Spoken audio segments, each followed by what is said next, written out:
Hello အားလုံးပဲမင်္ဂလာပါကျွန်တော် Skipper Hub MM ကဒီဇယ်ရွယ်ဖြစ်ပါတယ်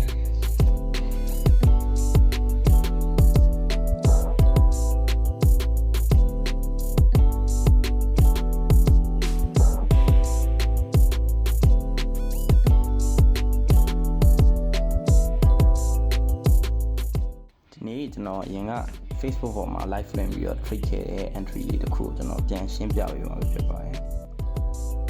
Okay ဆိုတော့ကျွန်တော် chart ကိုကြည့်လိုက်ရအောင် Okay ဆိုတော့ကျွန်တော်ဒီ entry မှာကျွန်တော် aura block နဲ့ fair volume gap ကိုသုံးပြီး entry ဝင်ထားအမြင်မှာဖြစ်ပါတယ် Okay ကျွန်တော် market ကတော်လေးငြိမ်နေနေထားအောင်မြင်ဖြစ်ပါတယ်ဆိုတော့ကျွန်တော်ဒီတိုင်းလေးပဲငြိမ်နေလိုက်ပါတယ်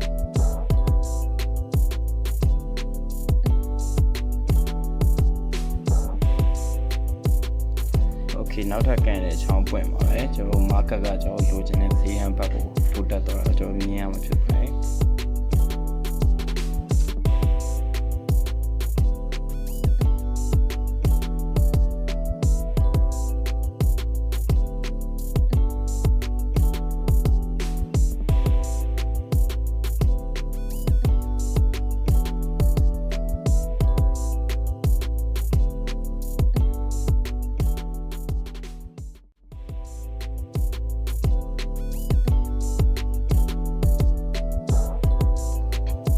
market ကကျွန်တော်ထင်ထားတဲ့အတိုင်းပဲကျွန်တော် retrace ဝင်လာတယ်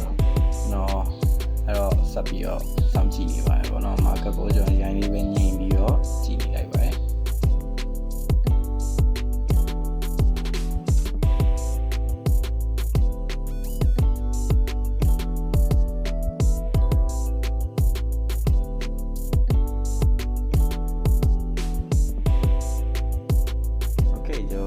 market ကဒီညမှာကျွန်တော်နိုင်ခွဲလောက်ကြာသွားတယ်ပေါ့နော်ကျွန်တော်ကိုယ်တက်ဒီလက်ဖင်းနဲ့ကောင်းလင်းနေပဲကျွန်တော်မိနစ်20နိုင်ခွဲလောက်ကြာသွားပါတယ်